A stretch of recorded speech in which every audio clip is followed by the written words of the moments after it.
ಓಂ ಶ್ರೀ ಗುರು ಬಸವಲಿಂಗಾಯ ನಮಃ. ಓಂ ನಮಃ ಶಿವಾಯ. ಸರ್ವರಿಗೂ ಭಕ್ತಿಯ ಶರಣಾರ್ಥಿ. ನಾನು ನಿಮ್ಮ ಯೋಗ ಗುರು ವೈದ್ಯ ಶ್ರೀ ಚನ್ನಬಸವಣ್ಣ, ಶ್ರೀಗಂಗಾ ಯೋಗ ನಿಸರ್ಗ ಚಿಕಿತ್ಸಾ ಹಾಗೂ ಆಯುರ್ವೇದ ಸಂಶೋಧನಾ ಕೇಂದ್ರ, ಆರೋಗ್ಯ ಮಹಾಮನೆ, ಬೆಂಗಳೂರು, ಹುಬ್ಬಳ್ಳಿ, ಧಾರವಾಡ ಹತ್ತಿರ ಮೂರ್ಕಟ್ಟಿ. ತಮ್ಮೆಲ್ಲರಿಗೂ ನಮ್ಮ ಯೂಟ್ಯೂಬ್ ಚಾನಲ್ಗೆ ಭಕ್ತಿಯ ಸ್ವಾಗತ. ಇವತ್ತಿನ ಸಂಚಿಕೆಯಲ್ಲಿ ಹೆಣ್ಣು ಮಕ್ಕಳು ಗರ್ಭಿಣಿ ಆದ ಮುನ್ಸೂಚನೆಗಳು, ಲಕ್ಷಣಗಳು ಹೇಗಿರ್ತವೆ ಅನ್ನೋದನ್ನು ಕುರಿತಾಗಿ ಮಾಹಿತಿಗಳನ್ನು ನೋಡೋಣ. ಒಬ್ಬ ತಾಯಂದಿರು, ಸಹೋದರಿಯರು ಗರ್ಭಿಣಿ ಆಗ್ತಾ ಇದ್ದಾರೆ ಅಂತ ಹೇಳಿದರೆ ದೇಹದಲ್ಲಿ ಹಲವಾರು ಲಕ್ಷಣಗಳು ಕಾಣಿಸ್ಕೊಳ್ತವೆ. ಈ ಲಕ್ಷಣಗಳು ಕಂಡಲ್ಲಿ ಒಂದು ಸರಿ UTP ಕಿಟ್ ಅಂತ ಬರ್ತದೆ, ಯೂರಿನ್ ಪ್ರೆಗ್ನೆಂಟಿ ಟೆಸ್ಟ್. ಅದನ್ನು ಮಾಡಿಕೊಂಡ್ರೆ ಅದು ಪ್ರೆಗ್ನೆನ್ಸಿ ಇದೆಯಾ ಇಲ್ಲ ಅಂತಕ್ಕಂಥ ನಿಮಗೆ ಒಂದು ಕನ್ಫರ್ಮೇಷನ್ ಆಗ್ತದೆ, ಸ್ಪಷ್ಟತೆ ಬರ್ತದೆ. ಹಾಗಿದ್ರೆ ಗರ್ಭಿಣಿ ಆಗುವ ಲಕ್ಷಣಗಳು ಶರೀರದಲ್ಲಿ ಯಾವೆಲ್ಲ ಕಾಣಿಸ್ಕೊಳ್ತವೆ ಅನ್ನೋದನ್ನು ನಾವು ನೋಡೋದಾದರೆ, ಮೊದಲನೇದಾಗಿ ಸ್ತನದ ಗಾತ್ರದಲ್ಲಿ ಹೆಚ್ಚಳ. ನಮ್ಮ ತಾಯಂದಿರಲ್ಲಿ ಸ್ತನದ ಗಾತ್ರ ಹೆಚ್ಚಳ ಆಗ್ತವೆ. ಅದು ಯಾಕಾಗುತ್ತಂದರೆ ಮಗುವಿಗೆ ಎದೆ ಹಾಲು ಉಣಿಸ್ಬೇಕಲ್ಲ ತಾಯಿ.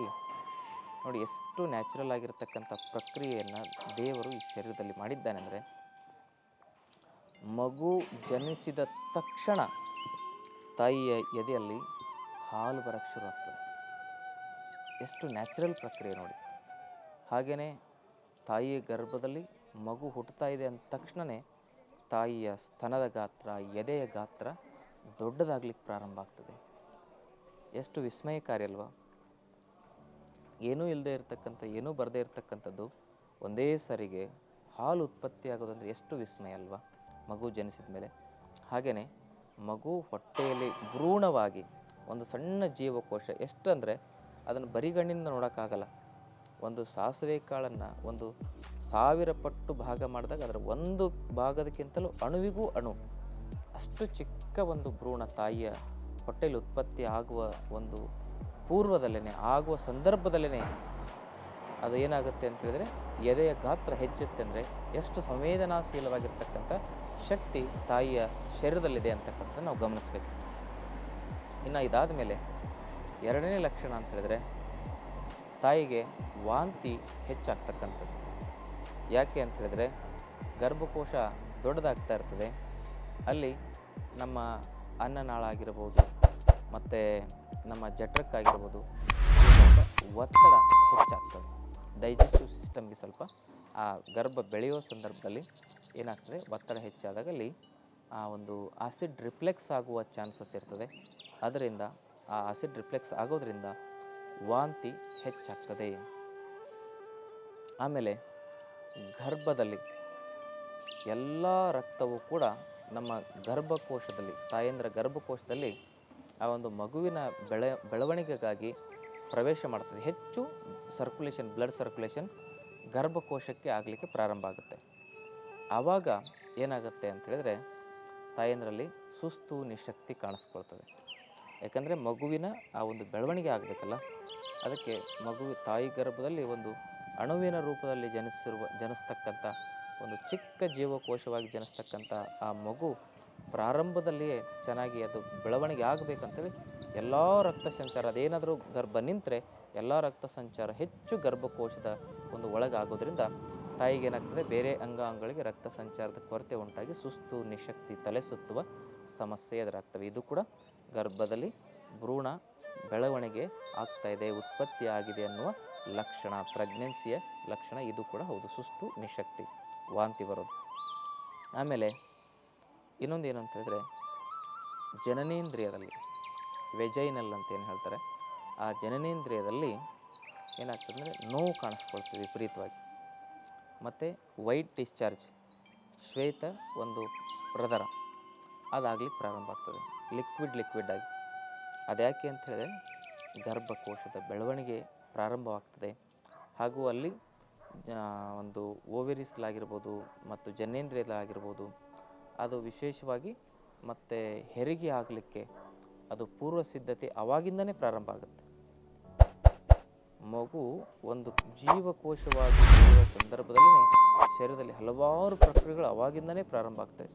ಅದರಿಂದಾಗಿ ವೆಜೈನಲ್ ಪೇನ್ ಬರ್ತಕ್ಕಂಥದ್ದು, ಆ ಒಂದು ಯೋನಿಯಲ್ಲಿ ಆ ಒಂದು ಬಿಳಿಯ ಸ್ರಾವವಾಗ್ತಕ್ಕಂಥದ್ದು ಕೂಡ ಆ ಒಂದು ಗರ್ಭಿಣಿ ಆಗುವ ಲಕ್ಷಣವಾಗಿ ಕಂಡುಬರ್ತದೆ.